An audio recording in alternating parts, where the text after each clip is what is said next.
General Assimi Goïta has just dropped a massive diplomatic hammer on the Kingdom of Saudi Arabia. Let me tell you, the shockwaves are still rattling the windows of embassies all across West Africa. Welcome back to the table, Power and Pops family. Pull up a chair and lock in, because we need to talk about what is happening in Bamako. If you have been running with this channel for a while, you know we don't just regurgitate mainstream corporate headlines. We dissect the actual infrastructure of regional survival. And today I am bringing you a story that exposes the terrifying underbelly of how international interests are actively trying to breach the defensive lines of the Sahel. Let's strip away the diplomatic fluff and look at the raw reality.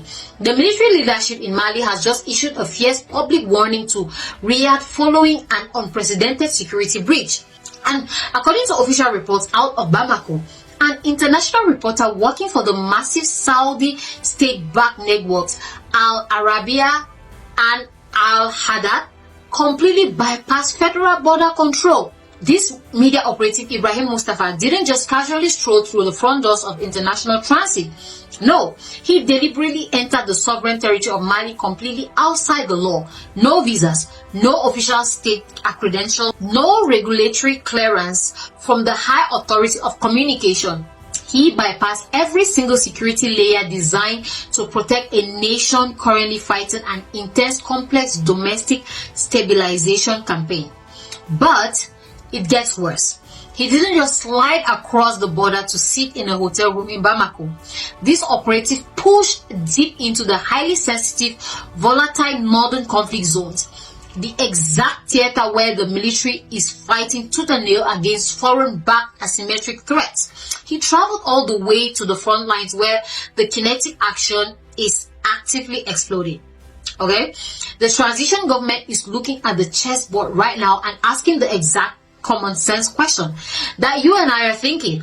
How on earth does a foreign reporter seamlessly slip through militarized border, bypass federal forces completely, and arrive safely right into the middle of a war zone unless he is being directly guided, protected, and hosted by the very insurgents operating in that sector? This isn't standard everyday journalism. The Malian Ministry of Foreign Affairs did not mince words. They have formally accused this foreign network of outright complicity with hostile armed elements. Already, these Saudi-funded platforms have been giving massive, uncritical airtime to figures opposed to the state, allowing them to broadcast their talking points to the global Arabic-speaking world. How do you justify that? Tell us the logic behind giving a global platform to forces actively trying to tear a nation apart.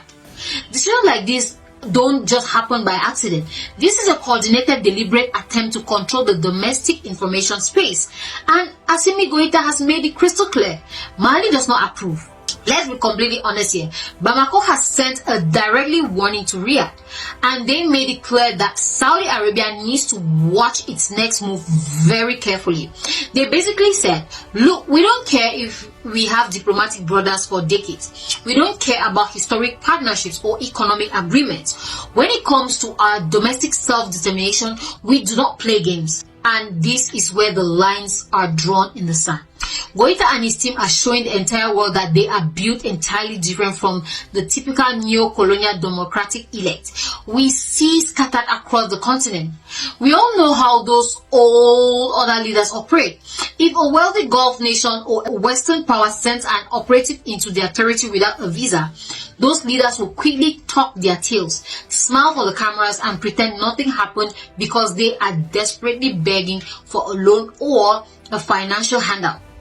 They are totally willing to sacrifice their territorial integrity just to keep getting invited to international summits.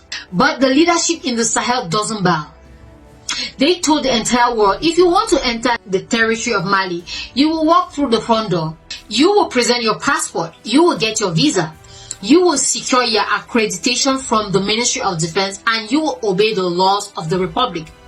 You will not sneak through the back door to hold private meetings with insurgent factions while our soldiers are putting their lives on the line to defend the flag. Let's use our heads for a second. If this was purely about independent conflict reporting, right? Why didn't this reporter coordinate with the Malian armed forces? Why didn't he ask for a military escort to ensure his safety? Why did he deliberately sneak past the military checkpoints and head straight to the camps of the insurgent groups? The math simply doesn't add up. And this is the moment where the global media apparatus gets completely caught red-handed. They want to control the narrative so badly that they are willing to violate federal law just to manufacture propaganda aimed at demoralizing the domestic population and discrediting the state's security apparatus. Now, I want to pivot to something very deep, and I need the entire Power and Pulse family to listen to me with absolute focus, okay? This situation exposes a massive psychological trap that has kept our continent mentally paralyzed for generations, okay? Because Africans, we need to wake up. Look at those of you who sit around all day completely consuming religion, believing every single word that comes out of these foreign capitals without a single ounce of critical thought, right? You sit there eating up doctrines designed to make you passive, while the very people who exported those doctrines are actively scheming behind the scenes to lock down your physical resources. Think about the absolute insanity of the colonial mindset. You have people living on top of the richest soil on earth, surrounded by trillions of dollars worth of unrefined gold, lithium and uranium. Yet, instead of thinking about how to protect your land, instead of using your intellect to build local infrastructure, secure your borders, and process your own wealth to elevate your children, you are completely consumed by how to die so you can go to heaven and walk on the streets made of gold. Let that absurdity sink in. You are literally starving on top of real physical gold because you are completely obsessed with inheriting spiritual gold in the afterlife. While real-world geopolitical actors manipulate your faith to destabilize your communities. Let me tell you the brutal, unvarnished truth that your local religious leaders are too afraid to say. Those foreign powers funding these covert operations don't care about you. Okay, they do not care about you. They don't care about your spiritual salvation. What they want is your physical gold. What they want is your oil. What they want is the immense lithium reserve buried under the Sahelian desert. Look at the geography of the northern region. It is packed with untapped petroleum and mineral wealth. That is the exact reason why these international syndicates are working overtime to help insurgent groups maintain a permanent chaotic presence in those sectors. Because as long as that region maintains a lawless, ungovernable war zone, the state cannot exploit its own resources, leaving the back door completely wide open for foreign corporate interests to quietly siphon out the wealth of our continent. They use religion to keep you looking up at the sky while they are looking down at your feet, digging up everything of value. What we are witnessing right now in Mali is a historic line drawn in the sand. Assimi Goïta is demonstrating to the entire global establishment that the era of treating Africa like an open safari where anyone can just walk in, create chaos, and leave with a briefcase full of resources is officially over. The Alliance of the Sahel States is establishing a brand new precedent for continental self-preservation. They are proving that true national dignity is not something you negotiate. It is something you aggressively enforce with the state power.